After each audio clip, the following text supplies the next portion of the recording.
Morning, evening, happy days, everyone. We're here again. Talks with intention. Happy days. Excuse me. So, as you know, each week we like to bring you some fantastic people we meet on our wonderful journey through the world of well-being, and also mental health, and just generally meeting nice new people around our travels. And this week is no exception. I'm very fortunate and very lucky to have managed to grab hold of this incredible person. Incredible two people, actually. There are two, because you can count. I can assure you can see that. Els is with us today to join us for this little chat. And, of course, the man I'm going to introduce you to in a minute, Ian Hurst, who's someone I like to call good friend now as well, although we only met not often and not much, but we have a great common ground and a common journey and a common interest and passion, basically. So, I don't know if you're aware of the Tuned Out group we do at the Ministry of Sound every month, which is a sharing group for people to just come and share their experience of what's going on in life, and how we get some wonderful speakers to come in and share their journeys and how they've improved their life against great odds and adversity. We know in this world it's a very, very difficult place to make change. The world moves at a very, very fast pace. And if we're not able to at least keep up or adapt, this is when we fall down and start, judging ourselves on the expectations of the world, which is not correct, because, we're not expected to be something which is just out there, and we compare ourselves to other people. I say this a lot, and I shouldn't. I just reiterate the fact that don't compare yourself, because you don't be your authentic you. If you compare yourself to everyone else, you're living someone else's life. On that note, I'm not going to go into any more, let's say, how do I say that? Mood stuff. Let's say mood stuff's a good way to put it. We're gonna raise the bar and raise it to a place where we are now, and where we can be. And happy days, we want to be happy on a daily basis. And from my own experience, what I've experienced is while I've been doing this over the last year and a half, which has brought us to where we are now, I am happier. And although it's taken this amount of time, and me and Els were discussing the tool we use in certain environments to judge people's progress, it's called a cycle of change. But the cycle of change is your cycle. It's unique to you, and it can only change when you do, or when you're prepared to, or when things or circumstances change for you, your environment, whatever. But the change is inevitable if you make and continue to make the small changes on a daily basis. So what's happened for me is I'm happier, and what's wrong with that? I mean, in the world we live in, of being stressed out and pretty much under the cosh all the time. Yeah. To be able to deal with it on a better level, that's what the aim is. And when we met the other week at Tuned Out, I just heard your story. I thought, oh wow, fantastic. And being in the music, or having an awareness or something penny drop moment from to say a suicide, or someone taking their life, which was very personal to you. And it takes, as we know in behaviour change, it often takes dramatic, traumatic, or big life events to say, wow, this is really something I need to be looking at. Yeah, completely. And it can be anything in your life which has passion or value to you can make you or motivate you, let's say, to change the old patterns and the old behaviours you get into. Yeah, completely. So anyway, people, Ian and Els, welcome. Ian's got a fantastic charity workshop model he's invented, and it's called Hummingbird. It's wonderful. We are Hummingbird. And this is why we're singing from the same song sheet today. Yeah. And I'm going to let you tell people your story. Els, introduce yourself quickly, because obviously you met Ian recently. And I did. Hi there, guys. So I'm actually a mental health nurse. I work in a CAMS ward, which is child and adolescent mental health services. So I work with young people who are real in a kind of crisis time of their life, and I'm really interested in the work that you guys are doing, because it's very much around preventing people getting to that stage, which really is a really horrendous place to be. So anything that we can do to put in place, any steps, any tools, anything that's going to kind of help people not get there, or kind of help slow that journey down, is amazing. Thank you. And look, you feel free to jump in when you want if there's something you agree or disagree with, or you just want to join in. You're more than welcome. And also, start ranting, yeah. yes, if you hear him going on, just jump in. Or me, but I mean, I'm terrible. But so interventions, I think it's early intervention. I think is also a word that I've heard before, and I'm sure if you're aware of it, it means getting in there before the problem actually starts, and having tools to be able to deal with stuff before you get into a paradigm belief system of how the world should be, or you think it should be, and when it doesn't serve you that way, the entitlement comes in, and why am I not entitled to this? But anyway, it's all that great stuff we can talk about. Welcome. Thanks for having me. Once again. So please tell us your how We Are Hummingbird came about, Completely. what you're doing now, and how we plan to work together in the future. Happy days, because we hopefully will on some level. I know we will. Definitely we will. I know Definitely we will. So, So thanks for having me. Definitely an honour to be here. I'm trying to get in the scrim about cutting Els out. Sorry, Els. I'll shuffle it. Don't worry. I'll move across. So, I'll set the stage. So if we're talking, a great studio. if we're talking about prevention, this is really where this all stems from for us. At We Are Hummingbird. So we are an organisation of music lovers that have come together to try and prevent what can be really, really crippling illnesses if it's allowed to get to this point. So I'm going to really condense this down, but it started out with the unfortunate suicide of a close friend of two of my business partners. He took his life, and kind of sent everyone into a bit of a spiral. A really big range of emotions around what's happened, how's this happened, how dare he, oh my god, this is now where we are, why did no one see anything, and all these mixture of emotions which are pretty much what everyone goes through, I think. And we kind of started looking around and thinking, what was the support, what was there, who can relate to people within our reality, and we quickly realised that there wasn't a lot of resources out there. If someone didn't want to sit down and read white papers or follow certain avenues, because there are amazing organisations out there, don't get me wrong, this is not what this is about. This is about understanding that we're all individuals, and as individuals we all have different needs and wants and desires and boundaries and motives and everything that goes with it.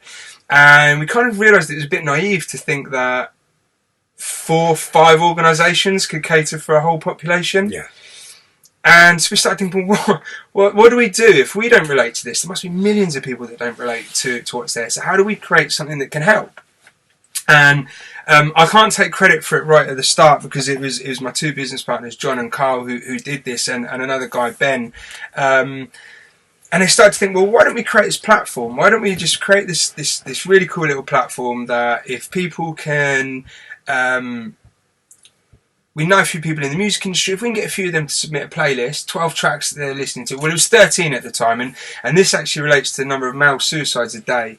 So it was a nod to Matt, who was the guy that took his own life, to kind of say, look, if we can get artists to create 13 tracks that they're listening to at the moment, and then talk a little bit around what that meant to them, what's brought them to this point where they are, we'll stick it out on Spotify, we'll share it on our social media page to the couple of 100 people we might have at this point, and if one person can see what Frank Turner's listening to or Paramore's listening to, click on our link and then find support, then we've done our job. If one person can just make that, when we say it now, it seems like a bit of a tedious link, but if one person can go down that route, then we're done, we're happy, we've saved one person. Absolutely. And that's how it all began. So we started doing these playlists, we started chasing artists that we knew, and it kind of bumbled along for a couple of years, and then I kind of got involved a bit heavier. So I myself, my background's corporate insurance, couldn't be further away from where I am now. And you talk about a journey, and you talk about how happy you are now, and I've never been happy with my life. And I look back to where I was, and I just think I was existing. I was just existing. Oh man, that word. And I look now and I smile every day, and I'm thankful for the good things, but I had to go on a journey to get here. But essentially I was working in London, and I started to really recognise my own mental illness. I was on a flight home, and I talk about this a lot, and these things are really clear in my life. I mean, I was on a flight home on a Thursday, right? And I broke down in tears on the flight, and I was with people, and they didn't have a clue what to say to me. They didn't know, and they shouldn't know. You can't force this upon people, but they didn't know what to say. And I went home, and I remember thinking, I'm sure my employer's got this service, and I can find a phone number for a counsellor. That's what I'm going to do. So I worked from home on the Friday, and I went on and I started looking, and I couldn't find a phone number, but I started to find all these bits of information and these videos. And as I watched them, I was like, right, I've got depression. Boom, that's what it is, right? This is what it is. This is what I've got. Yeah. And as soon as I kind of recognised it, this huge penny dropped inside me, and it was like, right, okay, so what do I do?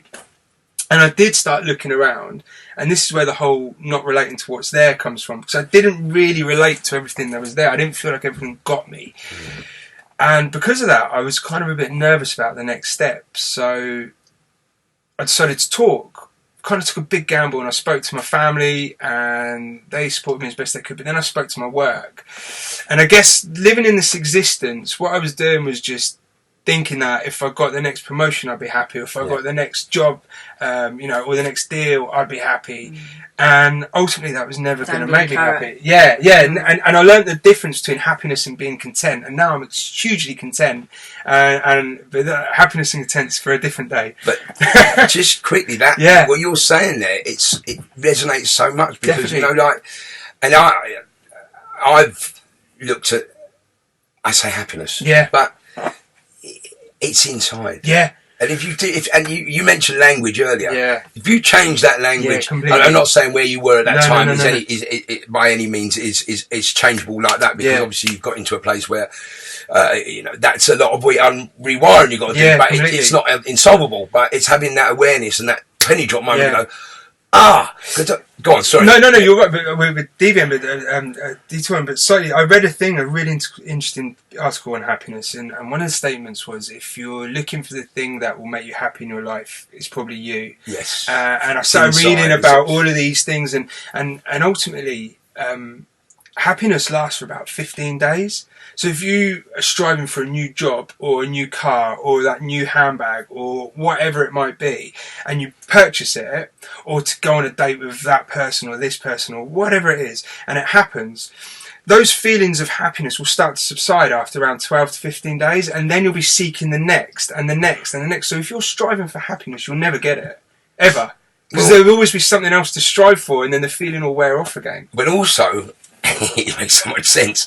So if you're striving, let's say, for happiness, and the clinical side or the biological side of what you're saying is now that the chemicals that are released when we're happy, dopamine, serotonin, oxytocin, whatever, they're released on the back. And I did a scenario with someone the other week. I was talking about how that we can. It's very positive mental attitude and all that. Great. It's difficult every day because. The world happens. If you're happy and relaxed for, I don't know, as you say, 15 days is a lot. Because generally what happens is if you're I'm just happy now. An hour later, your mind and body go, I'm not getting much reaction here.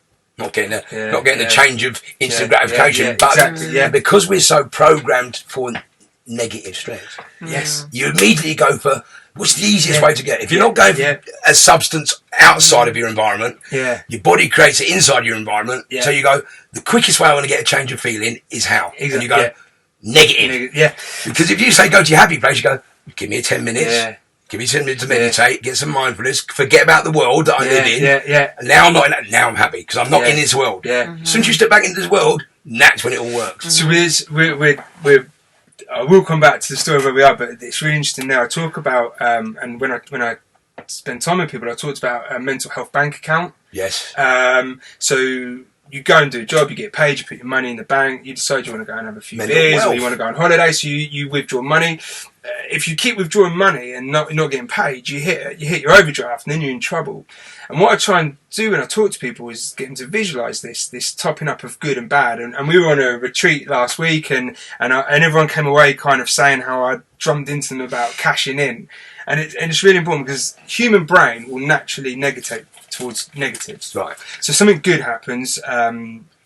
We go, "Oh, that was nice," and we take it and we just plonk it over there and we drop it away. Something bad happens and we let it stay here and we stew on it and we think about it and we pick it apart and we analyse it.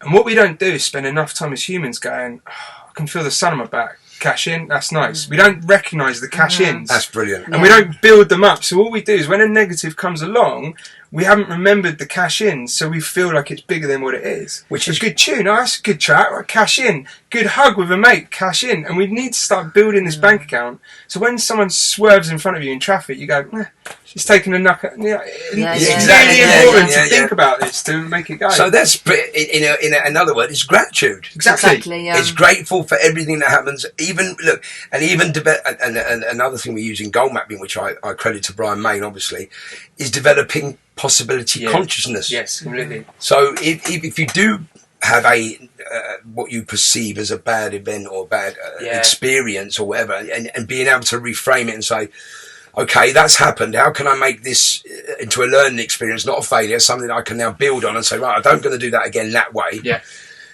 Whether it's behavioural, whether it's thinking, whether it's emotional, whatever it is, it's having that awareness. Again, and saying, cash, right, I've learned that. Yeah. Even that goes in the cash bank. Yeah. But like, so it's very much a pattern, isn't it, of thinking? Yeah. We were talking about that earlier, about neural pathways, the way they develop. The more you use a certain neural pathway, the stronger that will be. Exactly. Yes. So if you're stuck in a pattern of negative thinking, which is easily done, isn't it? Yeah. And some people don't know how to snap out of that, which is why the work you're doing is really so brilliant in terms of like educating people, because some people, they just don't know. They don't have the capacity to go even think about, okay, what's good today? What, maybe a good place to start is write a list. Yeah. What good things have happened to me today? Well, look what happened when you pick.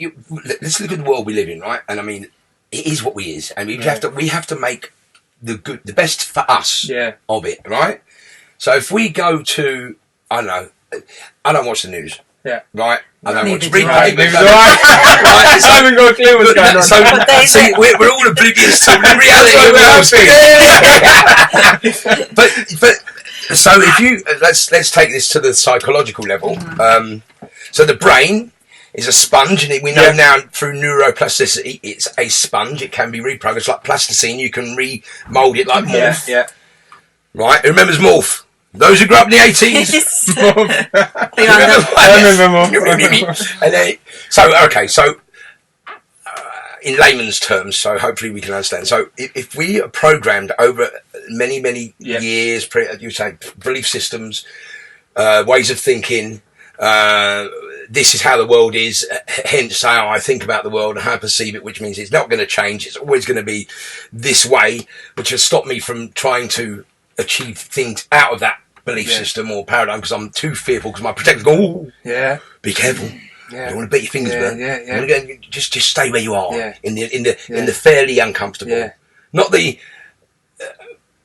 So, like Happy Days is we make so you can resonate above the normal, and you're all right here, and you get a little bit better. I don't say you're gonna be every day, but you just said something that makes me think. Then someone was telling me that when we learn, our brain learns. We keep on board what we know will harm us. So if you put your hand on a stove, your brain will go, that harms me. Practicality wise, that's what you want to happen. If I put my hand on a hot stove, it's going to burn me. But what we also do, but what we also do is we harbour negativity in the same way, because we're worried that it's going to hurt us again in the future. And that's why we cling on to all this negative thinking, because we're like, I might need that at some point, so I'm going to keep hold of that. And we don't let it go as easily as we let go, that was a really nice experience. And it's trying to get people to understand that's happening in their heads. And if they can understand that's what happens, then you can often work towards managing it and getting better. You know why that is? You just opening that up just has made me think about that. So the reasons why we let go of the good stuff is because secretly or subconsciously we think that's not going to happen very often. Because as soon as that's gone, I'm going to be back in my normal place of dealing with daily life. So I know I'm grateful for that lovely moment. Am I going to be too presumptuous to think I can have that more? Exactly. But then you just go, well, no, it's me. If I want to feel like that, I should go back and feel. They do that in NLP. You go, right, go back to this, make this picture very big, very colourful, spin out the old ones, all that, make it again. But it's practice, and by doing that on a regular basis, if your mind gets to work that quickly, then happy days, you're in a great place. Exactly. But it takes time. But it really does. It does take time. And, but to keep that, because you may be aware of it, but you're also dealing with the let's nip into the easy way out, the instant gratification, which is the best and quickest way. I've got to do some work here, which is why people go, so I've got to sit down and do mindfulness, I've got to sit down and do meditate, I've got to sit down and pray, or then I've got to do this, then I've got to do that, I've got to yoga, then I've got to go to the gym, then I've got to eat healthily, all this other stuff I've never done before, right? I've got to start doing it all now. How am I going to do that? I'm 50 years old, but it's starting. Yeah. If you just start doing something changing on a daily basis, you will notice a change. Yeah. And that, the cycle of change will be as quick as it is. It's one thing I try not to do now, not to preach, because it becomes really difficult. Once you've got to a point where you understand this and you're like, I get that these small changes add up to big ones, I'm really conscious not to keep saying to people, come on, if you do this, it'll be worth it. you got to let people find it.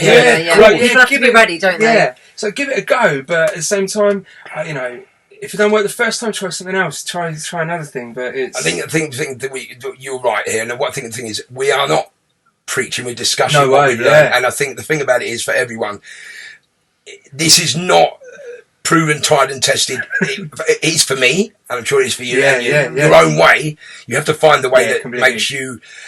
If you're aware of how you're feeling, how you want to change how you feel, you've got to find your own way to do that. But there are millions of ways to do it, infinite in fact, so because the world is open to opportunities. One of the things, so I was explaining around how we started, and I'll condense it really down because and there's a reason I'll come back. Essentially, as I said, I didn't resonate with anything that was out there, and I'd read stuff and think this is rubbish.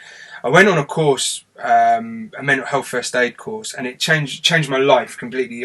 Whether it was the way it was instructed to me, whether it was the group I was with, but I suddenly realised that everything I thought I knew about mental health and mental illnesses, I had no idea. What my friends had told me, what media had told me, what society had told me, everything I thought I knew was a load of rubbish. Yeah. And I sat there and I thought, I need to tell people this. I don't know anything. I need to tell people this. And that's when we are Hummingbird from this platform to me saying, I'm going to leave my job, I'm going to retrain, and I'm going to start going around trying to educate people. And it was a huge jump. I've shrunk that down massively there. And it was a worrying time in my life, so my stress changed to something else. But we went from just being this platform where we were like, if one person can stumble across them, into how do we prevent? How do we go out and educate people on what's happening in a way that we can relate to and that we understand? And I'm a very simple person, so I talk in simple words, and I draw pictures with my hands, and I make it really easy for people. And we're now at that point where we're starting to get people that are going, okay, this has now helped. I get that. I get how it's been described. But what's also really important, what you said there, is you need to find what you relate to. Yeah. I do a terrible, I can't believe it's coming out of my mouth now, but I'm saying it, analogy about underpants, okay, and mental health and underpants, okay? There are hundreds of different types of underpants in the world, right? But you don't wear them all. You wear the ones that fit you, the ones that you kind of like, the ones that you get. And mental health is exactly the same. If you sit there and try and read article after article because you think you should understand it, you're not going to take it in. You've got to find what works for you and go with it. And then maybe try and find something else from someone else and add a little bit to it, a special occasion. But you can't force yourself to understand something that you don't relate to. You're just going to find yourself in a bigger hole, getting more frustrated, getting more annoyed, getting more down and out on yourself and beating yourself up. It's so key. It's so key, like you say, because there's so much out there, and I think it can be quite overwhelming. And some people get mindfulness, some people get yoga or meditation. Other people, it's like they just can't. It just doesn't work for them. Exactly. And it is exactly that, finding what works for you. But you know what? The reason why I was smiling, because I was thinking I thought it was a great analogy. I know. Sorry. You know why? Because it just led me on to, there's so many underpants out. You've got to find the ones that fit. Yeah. But then if you get into the world of comparisons, you'll buy the labelled ones. Well, yeah, exactly. If I'm going to look good in Calvins, I'm going to look the whatever, YSLs, and you get them around your waistband. They feel terrible. They feel horrible. You're like, why don't they fit? They should fit me. They should be working for me. My God. Why is this not working? Because I'm trying to be that person who they do fit. Yeah, and that's the thing. I told you it was a good analogy, right? But it's really important. You've got so good. I told you I spoke in simple terms as well, didn't I? I mean, it makes so much sense. That's a great analogy. I like it. You can have that. You can all have that. Thank you. I don't know. But yeah, that's gonna. Oh, there you go. Then that's gonna go down the old underbelly. but with that, I think that's it. You've got to find what fits. You've got to find what you can relate to, and not be afraid to say, "Look, I don't get this, so I'm going to find something else that I understand." And I think the thing about that is also, don't be afraid to go looking. No. And you know, as you said, there is overwhelm.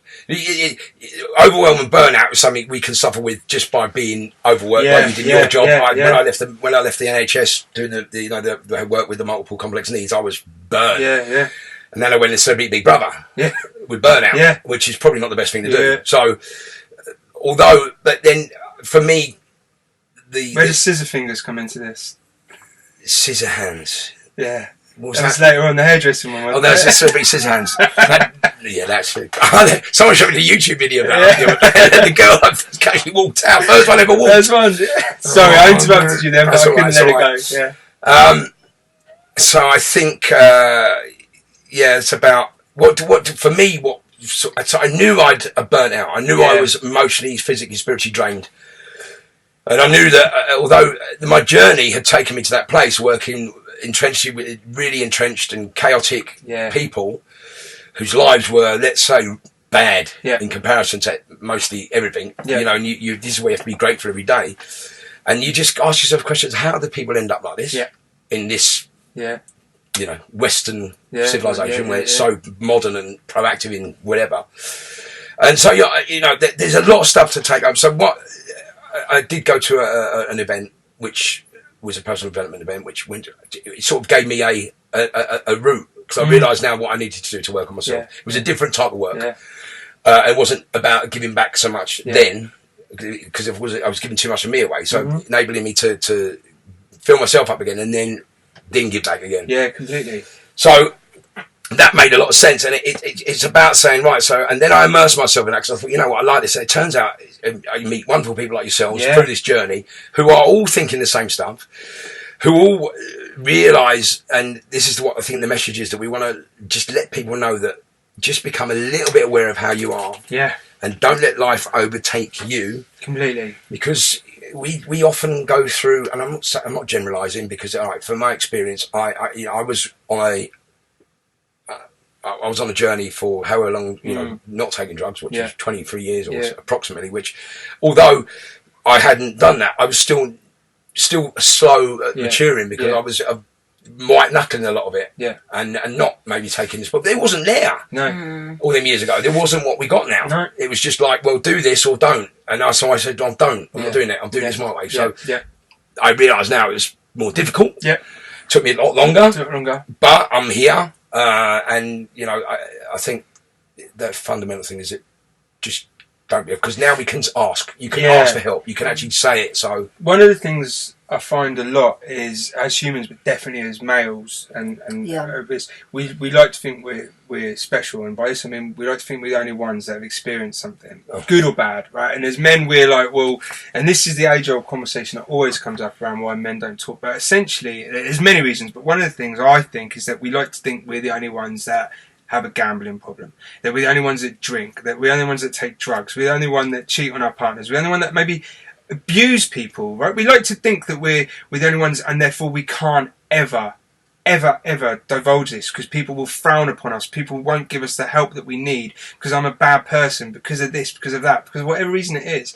And what's really important now to understand is that you might do things that aren't good, that might be the case, that really might, but ultimately you need to take a step to try and get support for a number of various reasons. You're not the only one. If you've done something, someone's been there, done it bigger, better, and many times before. So you need to overcome that. And this does apply to women as well, to say, look, I'm not happy with something in my life, but I still deserve to be able to express this and get the help that I need, which might help me and therefore other people. To swallow that pride and that kind of thought. It's selfless, but selfish significance. Yeah. Because, again, and I believe, and this is only my stuff again, I believe that comes down to an emotional, chemical attachment to something. So I'm the only one. Catastrophic thinking creates stress, chemical. I'm in it now. What people going to think if I say this? But you actually rationalise that and go, so what is this about? Yeah. And has anything changed in my life to actually believe this is true? Yeah. No. But what is this? What am I actually getting from this? Yeah. I'm getting the place I'm comfortable, but worse. Yeah. I'm getting my reaction. Yeah. And we got to be aware of that because. And the other thing, so we were away last week. We were fortunate enough that I was one of the mentors on a DJ retreat. Els was one of the star participants on there, and obviously, it was a bit intimidating for fantastic. me. Yes. For me, going there being the mental health support, and there's a mental health nurse there. I was like, here we go. I'm gonna get caught out. But it's really important to. Couldn't have done it without him. You see that line taking notes. Got my eyes on you, boy. But what's really important, especially like in these environments, is to you can also see other people. If you're going to look at drugs or alcohol, not sleeping, or whatever it is, or work, and think, well, that person can do it. Why can't I? Why? If everyone else around me is indulging. Yeah. Then I must be able to. And actually, if I wobble and feel like I can't talk out because they're all doing it. And if they're all doing it, I should be doing it. Why are they coping and not me? And then that doubt starts coming in again. And we've already said right at the start of this, everyone's an individual. All because they can do it and they can do it. You don't know what they're thinking, what they're feeling.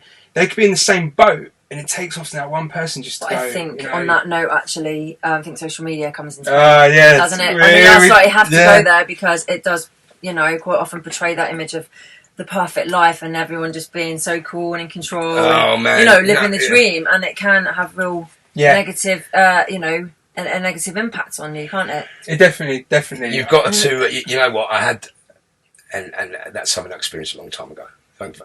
And for me, I let go. Yeah. And you have to. Then you have to. This is about triggers and about peer pressure and about environments and what you could ask yourself the question: what am I doing here? Yeah. If I didn't want to, if I know that that's not what I want to be doing, then I'm either here for a reason, which is the reason I'm actually here, which is to do whatever it is, either club, dance, whatever, or wherever it is in the environment, or I'm here to challenge myself, or I'm here to just get involved. Yeah. So if you can say, right, well, I can take myself out, which I have no need to be here anyway, or I can choose not to, which is what my decision. Yeah.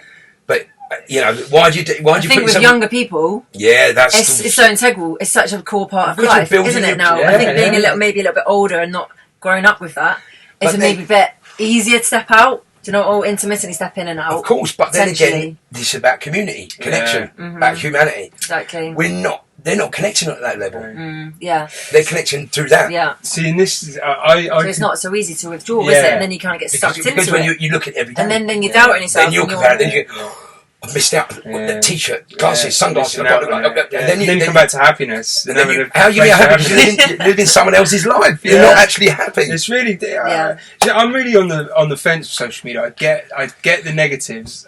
What I often come back to though, because we do slam social media a lot now, but also it can be good. I mean, if we lived in the middle of, and this isn't segue from what you're saying, and I'd love to I'd give it a lot of thought. Yeah, if you're in the middle of nowhere and you see no one, but you've got social interaction with someone. Of course, then that's got to be a positive. I'm thinking it's the balance. It's a balance because if you're on it 24 hours a day, then you're going to be hooked, right? And I think,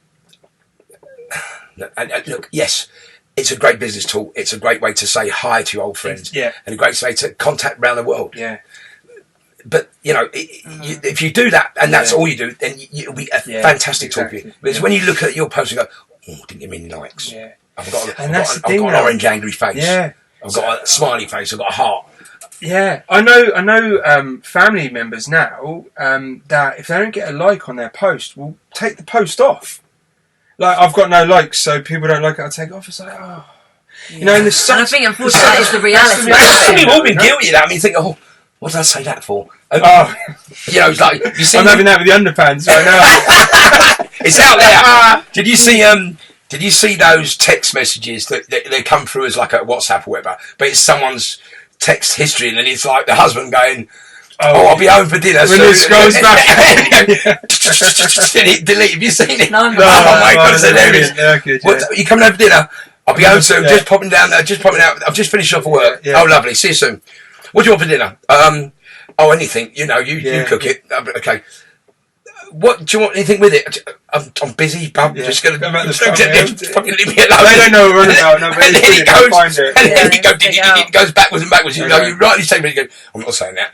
But it's like taking all those thoughts you get on the day, which they say, write it down, get it out your head. Because if you start doing it, you go, this is what I'm thinking. Don't like what you're thinking, right there, and reacting. It's going to end badly. You get it all out there, but it's. I think social media's hindrance and a help at the same time. It's how we harness it now. But then this comes to everything around good mental health. It's about balancing, understanding, using it for what you do. I'm guilty. Sometimes I spend far too much time on it, and I'm like, and I'm getting to the point now where I'm probably going to set some more strict boundaries for myself and stop working, because this is the problem where I've left working for a company and I'm now my own boss, if you like. I do find I work. If an email comes in, then you'll do it. I've got to do it. Yeah. And I need to start working on myself. And this is why life's a journey. And you're always learning, you're always developing. You've never got it all sussed. You've got to kind of say, okay, well, I need to get some. You don't need to do that email at 10:30 at night. Exactly. It's like, so it's someone else's world who received it from, who's actually in their work hours. Yeah. You're not. Yeah, exactly. I mean, I tend to now. What I do is I'd say my boundaries are 7:30. Yeah.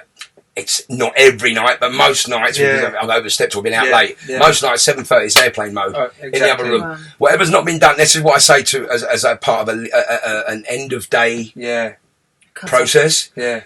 Whatever's not been done between those hours of working hours, it's stereotypically working hours. And I mean, if you work late at night, then just make your hours in the daytime next day. But what's not been done between those hours was maybe not important enough to be done. And if that's the case, you're going to be you'll be procrastinating on unimportant things, which will just wind you up. Yeah. And just look at the important thing. If you've done those important things, pat yourself on the back and say, right, I've done the important things, done my tasks for the day. That's what I task myself with. If it needs to be done, then you'll do it. Yeah, exactly. And if you haven't managed to do it, then it will be done the next day, as long as it's done in time of whatever you put your constraints yourself. And that's great advice. Yeah, thank you. Thank you. I mean, I try to stick to it, because I think if you don't switch off at all, you just never get a break. That's my learning right now, and you always have to keep learning. I need to switch off more. But when you're so passionate about things, you just do it. Like with the sleep aspect, it doesn't. The lights are just completely detrimental, aren't they? To getting off to sleep, and all the overstimulus on the brain. Looking at your phone or laptop, whatever, before bed, it's just really just not. Completely. Yeah, so to have that cut through, it's great advice. Definitely. Yeah, I mean, because that's that blue light thing, isn't it? Yeah, we have to be aware. Look, you know what? I think we've spoken about loads of stuff. It's going to be talking about we're gonna that's first of the series. We're gonna work together at some point. So we're gonna combine our resources, and hopefully you're gonna give me a training in mental health. Ian's actually a mental health first aider teacher. You are now qualified to give out certificates for that. Yep. We are Hummingbird is flying out, or you've adapted it into a. So we're growing fast. We still do our playlists every Friday, so anyone can submit a playlist, and I really recommend it, because we're now 12 tracks a week, because the statistics for male suicides dropped by 1, which is huge. On the mass scale, that's brilliant. Yeah, I mean, there's more layers to this, because that's just reported, and it's every 40 seconds around the world. Probably something like that. Yeah. So in the UK last year, reported there was 5,867 suicides total. They just reported. That's probably around the true number is probably around 7,800. Right. Because a lot of them will go down as misadventure. But we do the training courses, we still do the playlist, we do YouTube sessions where we get artists to record a video, so we've got a YouTube channel, and essentially we're a community. That's what we're all about. We spread the love through music. We go to festivals, events, retreats, gigs. We're hosting a gig on the 9th of November, so we've got our own gig. Where's that? Down in Portsmouth, if anyone's around. Lovely. We've got a really cool venue. That's down at Stag and Really Good Brewery, but if you go online, you can find all the details. £10 a ticket. Lovely. Bargain. And it's about what awareness? Or we've got 4 acts that will be playing music and talking a little bit around their mental health, what led them to write those songs. Then we've got a nice little DJ set. I'm going to line you up for the next one. And then I'm going to do a bit of chatting in between. And then the next day we're going to have a mental health drop-in centre where people can come by and just have a chat and group up. So we're heavily involved in music.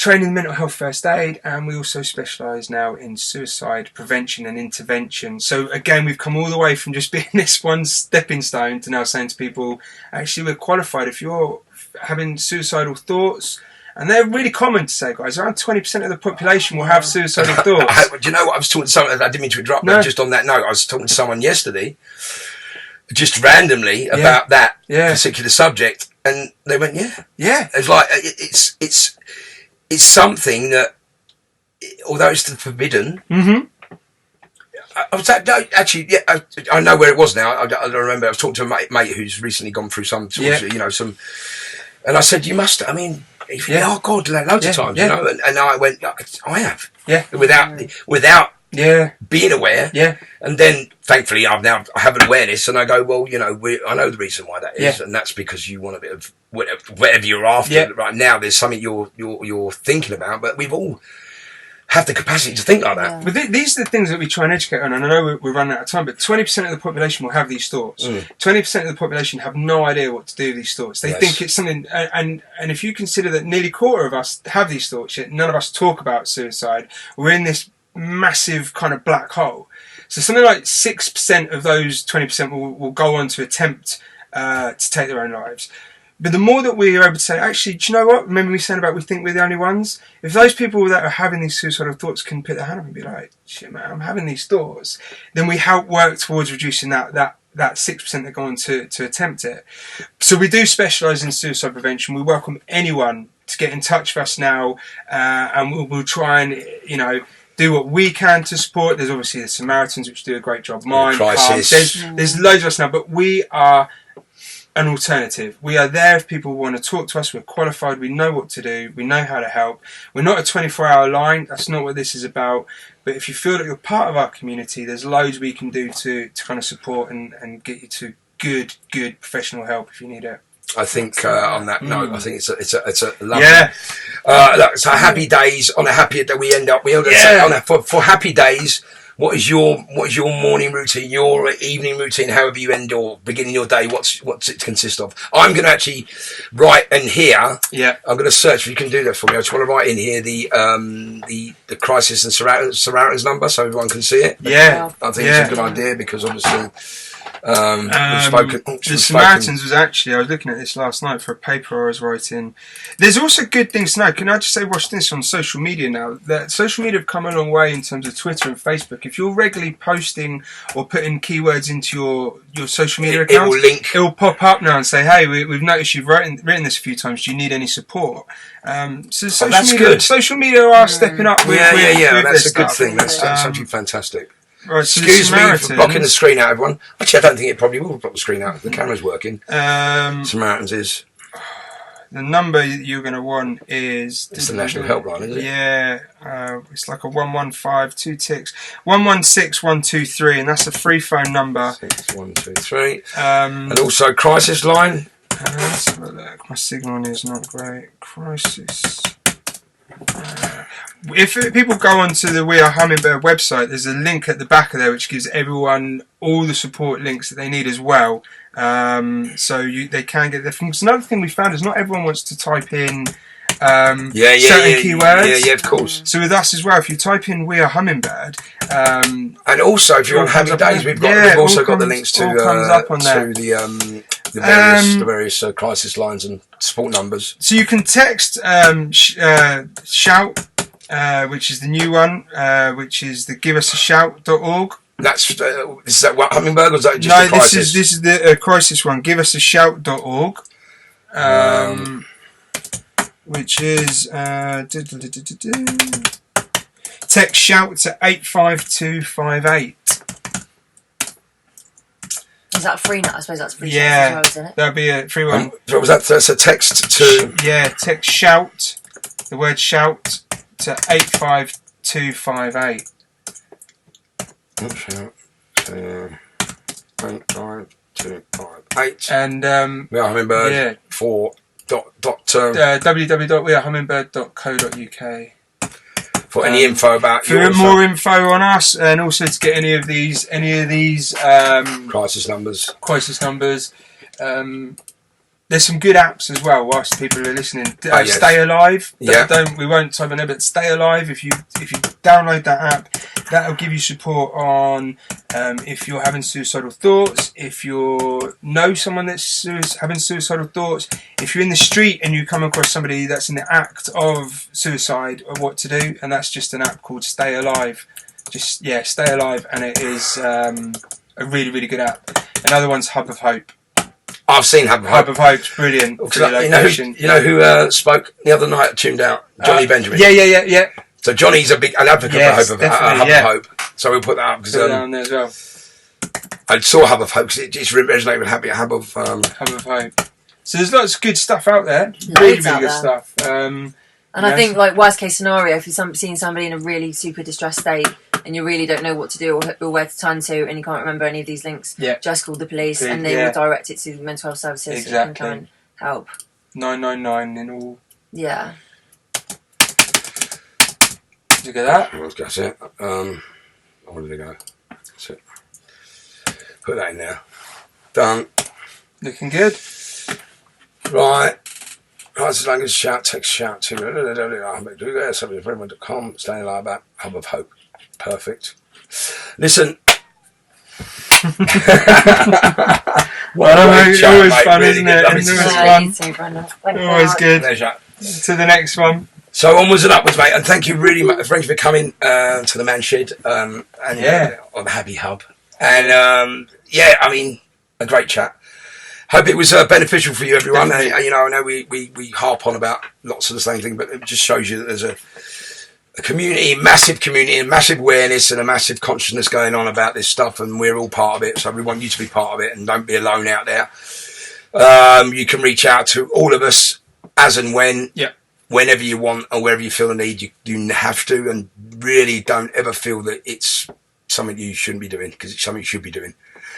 And again, the key, I think, here is awareness. Be aware of how you think. And if I was going to leave you with something, when you wake up in the morning, and I know it's a difficult one, just ask yourself, how am I feeling? Yeah. How am I thinking today? How am I feeling physically? How am I feeling mentally? How am I feeling emotionally? And if you can ask those questions and say, I'm good, or I'm all right, then you can get on with your day before you look at your phone. Yeah. If you don't have any of those positives, then say to yourself, what can I do to change this actual way I'm feeling? Because it will probably impact on your day if you don't. Little takeaway for you. Have a lovely, lovely day. As I say, be very happy out there, and we're all here to support you. And thank you to you for joining us. Yeah, thank you. Peace out, guys. Cheers. Thank Bye-bye. you. God bless you. There we go.